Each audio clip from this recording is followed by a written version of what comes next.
So following week, this week is there's some really good fights on this card. It's this is UFC Paris. The week after next. Is it the week after next? Yes. So yeah, UFC Paris. So this is it's an excellent card for one fight for me that got shoved in 2 weeks ago now, which is Charles Jourdain versus Nathaniel Wood. Have you seen that? So obviously big fans of Nathaniel Wood here. No, you are as well. Charles Jourdain coming off that incredibly competitive fight with Shane Burgos, and Shane himself said he wasn't at his best. He felt like not ashamed. That's a strong word, but upset with his performance, I think is fair. He knows he could have done better. He had a great first round, and then Charles kind of laid into him in the last, and that's not how he wanted to finish it. Nathaniel Wood never looked better to me at 145 in London. Like he said he outgrew 135. It killed him to make that weight the first time, obviously, when the pullout happened, and he did that famous, picture of him with all the veins, everything. It looked tough. It looks seriously hard for him. Against someone like Jourdain, who might be shooting himself in the foot here he's had some excellent fights, but is he of this caliber? Is he that top 10 guy that Burgos definitely is? He couldn't break in. So now he's fighting an unranked guy. I feel this is a major opportunity for Nathaniel Wood to leapfrog some people here. Get into, he's had a couple years off before he had the fight against Charles Rosa. Get into that top 10 with a win over Charles Jourdain here. Because at the moment, even though he lost to Burgos, I think his stock is extremely high. What do you think of Nathaniel Wood's chances against Jourdain?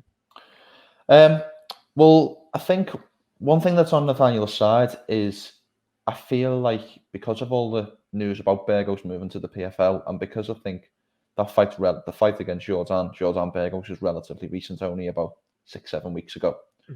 People can still remember there was a lot of controversy around that decision. A lot of people thought Jourdain deserved the nod, and that's still people can still remember that. That's still pretty relevant.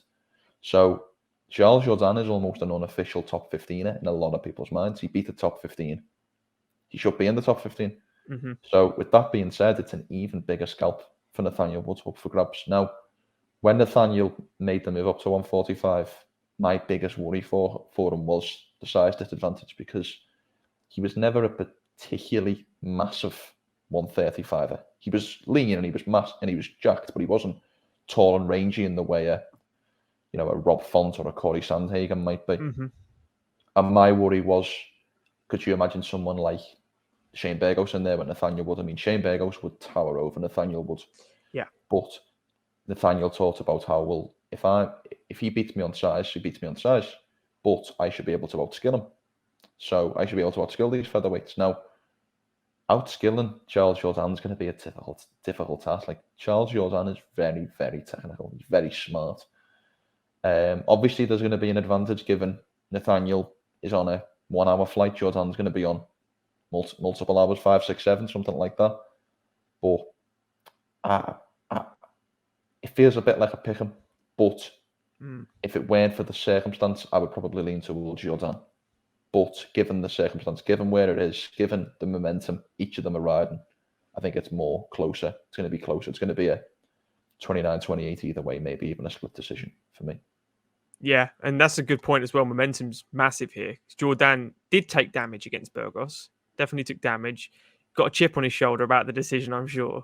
And Nathaniel whitewashed Charles Rosa. Didn't get touched, really. He just cleanly through, no damage. Now he wants to keep the ball rolling. And as you say, an hour away, he's going to have some fans over there. I feel like it could be, they're both mirror each other on the feet, in my opinion. I just think Charles Jourdain has that grittiness about him where he can just stand and swing if he needs to, as well as just pumping that jab out, keeping that distance and chopping you down.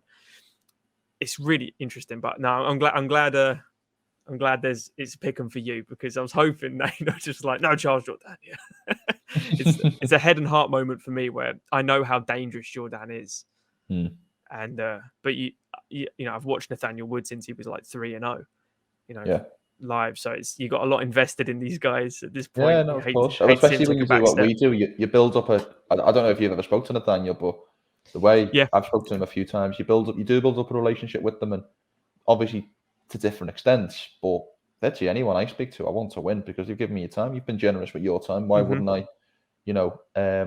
I'm not that I've got anything against Jourdain. He might be the nicest guy in the world. He probably is. But, you know, when you, as you say, when you invest some time and you have conversation with people, of course you want to see them do well. And I think Wood's been very unlucky in his UFC run in many ways. You know, the 2 years out, you know, the tough loss against John Dodson, the very competitive loss, which people often overlook against Casey Kenny.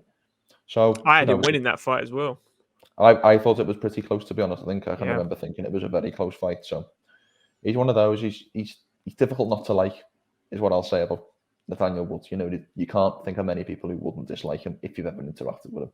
So that's another thing too. No,